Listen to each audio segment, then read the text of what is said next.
भगवत गीता के नाम कुछ पल हर सुबह शाम चैनल में यह अनाम आवाज़ एक बार फिर आप सबों का स्वागत और अभिनंदन करती है। साथियों, आज आप सबों के बीच प्रस्तुत है भगवत गीता तृतीय अध्याय का 19वां श्लोक। तस्मात् असक्तः सततं कार्यं कर्म समाचर असक्तो हि आचरण कर्म परम आपनोति पुरुषः। इस श्लोक का सरल शाब्दिक अर्थ इस प्रकार है।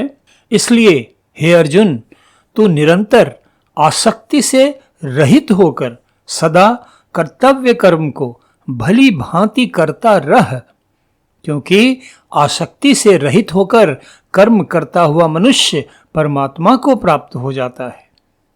साथियों, 5000 वर्षों से भी अधिक समय पूर्व भगवत गीता के इस श्लोक में योगेश्वर श्री कृष्ण द्वारा अर्जुन को दिया गया यह उपदेश आज भी हम जगजीवों के लिए कितना कल्याणकारी, कितना प्रेरणादायक है, इसे शब्दों में व्यक्त करना संभव नहीं है। इसे तो बस अपने आचरण में, अपने व्यवहार में अपना कर ही इसके महत्व को समझा जा सकता है, उचित प्रतिष्ठा दी जा सकती है।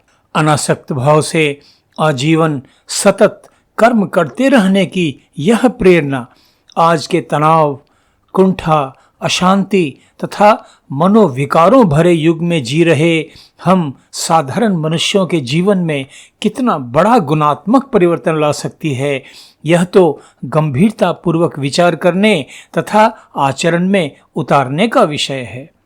आइए अपने सीमित समय में इस श्लोक में निहित कल्याणकारी व्यावहारिक ज्ञान को थोड़ा विस्तार से समझने का प्रयास करते हैं। साथियों, योगेश्वर श्री कृष्ण पहले के श्लोकों में अर्जुन को स्पष्ट समझा चुके हैं कि प्रकृति जन्य गुणों के कारण मनुष्य एक क्षण भी कर्म किए बिना नहीं रह सकता है, अर्थात कर्म करते रहना मनुष्य की व्यवस्था है। हम जान चुके हैं कि संसार के कर्म केवल कर्मेंद्रियों से ही नहीं होते, बल्कि मन में पल पल उठते रहने वाले विचारों के प्रवाह भी एक प्रकार के कर्म ही होते हैं। ब्रह्म विद्या विहंगम योग प्रणेता सद्गुरु सदाफल देव जी महाराज की वाणी, इच्छा दुख का रूप है उठती वासना धार, इच्छा में सब कर्म है शुभ अरु अशुभ विचार। इच्छा में सब कर्म हैं, शुभ और अशुभ विचार सभी कर्म में ही परिवर्तित हो जाते हैं।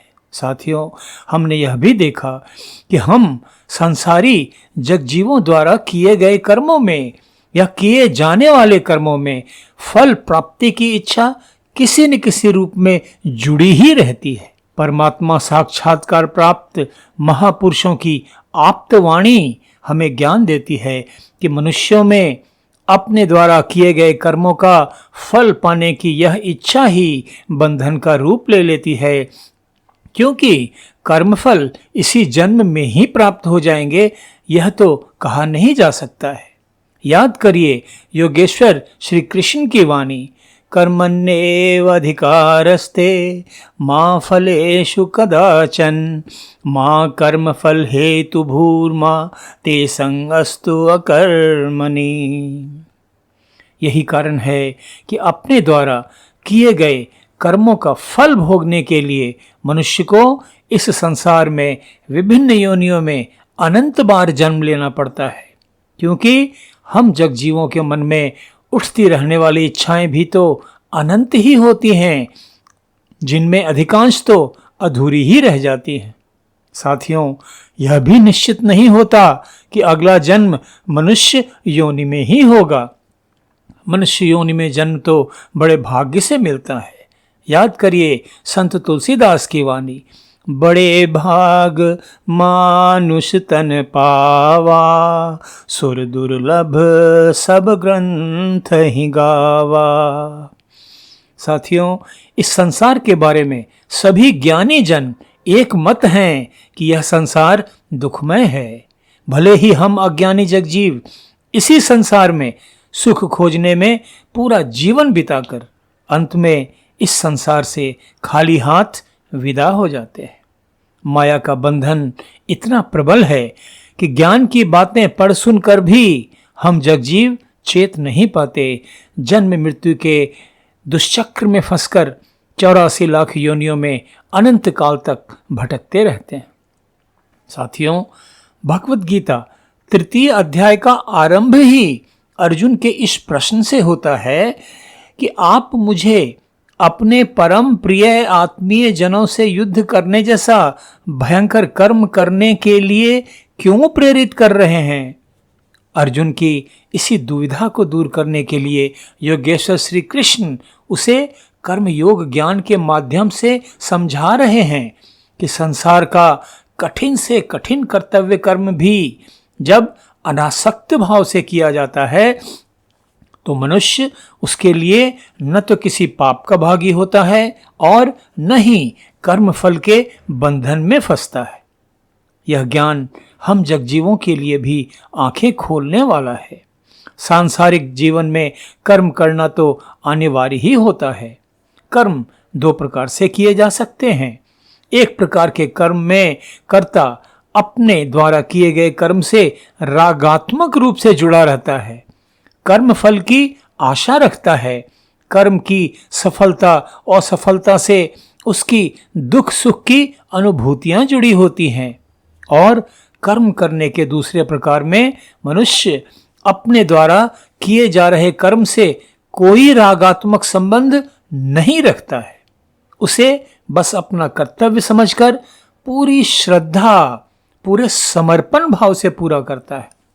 इसके बाद कर्म की सफलता और असफलता के प्रति वह निरपेक्ष रहता है, क्योंकि उसका संबंध कर्तव्य कर्म को अपनी क्षमता भर पूरी कुशलता से, पूरी श्रद्धा से पूर्ण करने तक ही सीमित रहता है। भावनात्मक रूप से वह उस कर्म से असंग हो जाता है। कर्मों की सिद्धि असिद्धि में उसकी कोई चिंता नहीं होती है। उसका लक्ष्य तो केवल कर्तव्य पालन ही होता है। तो इस प्रकार कर्म करने से मनुष्य कर्म फल से मुक्त हो जाता है तथा मोक्ष प्राप्ति का अधिकारी हो जाता है। परमात्मा के प्रति अनन्य भाव से समर्पित रहने वाला, उत्कट श्रद्धा रखने वाला मनुष्य ही इस प्रकार अनासक्त कर्म योगी बन सकता है। संसार के सभी कर्तव्य कर्मों को करता हुआ भी कर्म बंधन से मुक्त रह सकता है। साथियों, हम संसारी जगजीव तो क्षण भंगुर भौतिक वस्तुएं जुटाने में ही दिन रात व्यस्त रहकर जीवन बिता देते हैं, किंतु योगी जन अपना समय आध्यात्मिक उत्थान में बिताते हैं। इसलिए उनकी चेतना भौतिक कामनाओं के स्थान पर आध्यात्मिक इच्छा पूर्ति में ही दिन रात लगी रहती है। भगवत गीता का ज्ञान हमें बतलाता है कि निरंतर योग साधना में निमग्न रहने के फलस्वरूप जब योगी को परमात्मा साक्षात्कार का लक्ष्य प्राप्त हो जाता है तो उसकी सभी कामनाएं, यहाँ तक कि आध्यात्मिक कामनाएं भी शांत हो जाती हैं और वह पूरी तरह निष्काम निर्विकार हो जाता है। सांसारिक तथा आध्यात्मिक दोनों प्रकार की कामनाओं से परे, संसार में रहते हुए भी संसार से परे ईश्वरीय दिव्य परमानंद की अनुभूति में निमग्न, अनासक्त निरपेक्ष भाव से सतत कर्म करते हुए भी, सांसारिक कर्म भी और आध्यात्मिक कर्म भी, वह मनुष्य मानव जीवन के चरम लक्ष्य आत्मा तथा परमात्मा का मिलन को प्राप्त कर धन्य हो जाता है, जीवन मुक्त हो जाता है। हम साधारण जगजीव भी यदि भगवत गीता के इस श्लोक में निहित उपदेश को अपने जीवन में, अपने आचरण में उतार पाएं तो हमारे सांसारिक जीवन में भी गुणात्मक सुधार आएगा तथा हम सभी तनावों, कुंठाओं, द्वंद्वों, मानसिक विकारों से मुक्त होकर आनंदमय जीवन बिताते हुए आध्यात्मिक उन्नति के मार्ग पर अग्रसर होकर अपना जीवन धन्य बना पाएंगे। आज बस इतना ही। भगवत गीता तृतीय अध्याय के अगले श्लोक के अर्थ तथा व्याख्या के साथ कल फिर आप सबों के बीच उपस्थित होऊंगा। तब तक आप सबों के लिए अशेष मंगल कामनाएं। धन्यवाद। नमस्कार।